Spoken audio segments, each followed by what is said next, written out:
কিরগিজস্তান আনুষ্ঠানিকভাবে দেখতে গেলে কিরগিজ প্রজাতন্ত্র মধ্য এশিয়ার একটি স্থল বৈশিষ্ট্য রাষ্ট্র।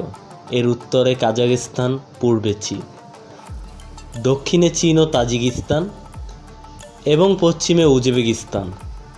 বিশেষকে দেশটিকে রাজধানীর ও বৃহত্তম শহর।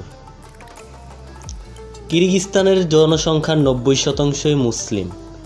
এর অধিকাংশ জনসংখ্যাই সুন্নি ইসলাম অনুসরণ এবং কিরগিজ নামের একটি তুর্কীয় ভাষাতে কথা বলে।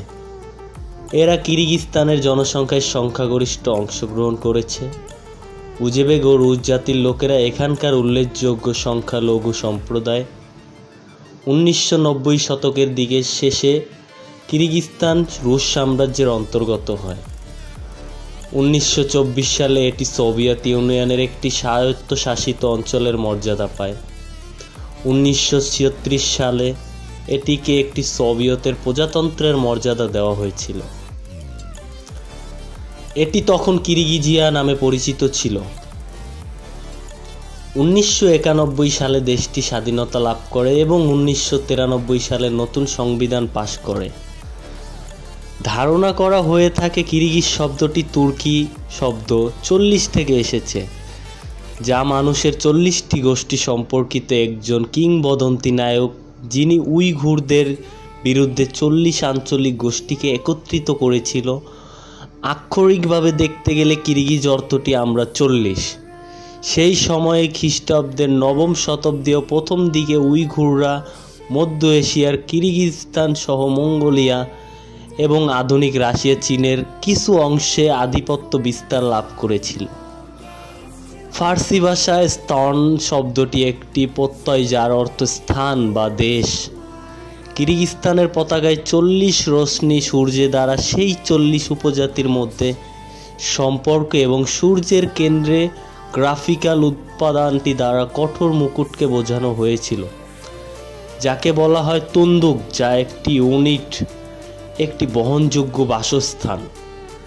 ঐতিহাসিকভাবে দেখতে গেলে মধ্য এশিয়ার সোপান অঞ্চলে যাযাবরদের দ্বারা ব্যবহৃত হয়। দেশটির নাম কিরগিজ প্রজাতন্ত্র, যা আন্তর্জাতিক অঙ্গন এবং বৈদেশিক সম্পর্কের ক্ষেত্রে ব্যবহৃত হয়ে থাকে।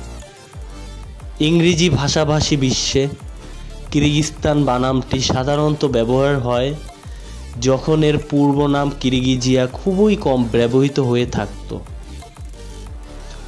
ডেভিড সি কিং এর মতো সিথিয়ানরা বর্তমান কিরগিজস্তানের আদিবসতি স্থাপনকারী ছিলেন। 840 খ্রিস্টাব্দে উইঘুর খাজাতন্ত্রে পরাজিত হয়ে পর কিরগিজ রাষ্ট্র সবচেয়ে বড় সম্প্রদায়ের পৌঁছেছিল। 10ম শতাব্দী থেকে কিরগিজিয়া থিয়েন শান পর্বতমালা পর্যন্ত স্থানান্তরিত হয় এবং প্রায় 200 বছর ধরে এই অঞ্চলে তাদের আধিপত্য বিস্তার লাভ করে। মানুষ মহাকাব্যের ঐতিহ্যপূর্ণ গল্পে রয়েছে যা একজন যোদ্ধার, যিনি 9ম শতাব্দীতে বিক্ষুব্ধ উপজাতিকে একক জাতিতে একত্রিত করেছিলেন। ট্রিলজি ইউসকান্টাজে কালাচারালস ইরিটেজ তালিকায় একটি অংশ, যা যাযাবর মানুষের স্মৃতিতে প্রকাশ করে।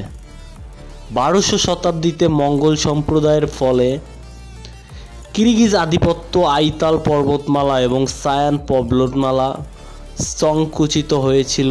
ত্রয়োদশ শতাব্দীতে মঙ্গল সাম্রাজ্যের ফলে কিরগিজ আধিপত্য আইলাইট পর্বতমালা ও সায়ান পর্বতমালায় সংকুচিত হয়। 1207 সালে শান্তিপূর্ণভাবে মঙ্গল সাম্রাজ্যের একটি অংশ হয়ে ওঠে। ইসিকুলহিদ ছিল সিল্ক রোডের একটি যাত্রা বিরতির স্থান, যা দূরপ্রাচ্য থেকে ইউরোপীয় ব্যবসায়ী, বণিক এবং অন্যান্য ভ্রমণকারীর জন্য একটি স্থলপথ। কিরগিজ উপজাতির 17শ শতাব্দীতে মঙ্গল, 18শ শতাব্দীর মাঝামাঝি সময়ে মাকুরিয়ান কিং রাজবংশ এর 19শ শতাব্দীতে প্রথম দিকে উজবেক কোকানদের খানাতে তারা পরাজিত হয়েছিল। 1920 শতাব্দীর শেষের দিকে বর্তমান কিরগিজস্তানের পূর্ব অংশ, প্রধানত ইসিকুল অঞ্চল, তরবাগাইন চুক্তির মাধ্যমে চীন কর্তৃক রুশ সাম্রাজ্যের কাছে হস্তান্তর করা হয়। তখন রুশ ভাষায় কিরগিজিয়া নামে পরিচিত অঞ্চলটি আনুষ্ঠানিকভাবে 1876 সালের রুশ সাম্রাজ্যে অন্তর্ভুক্ত হয়।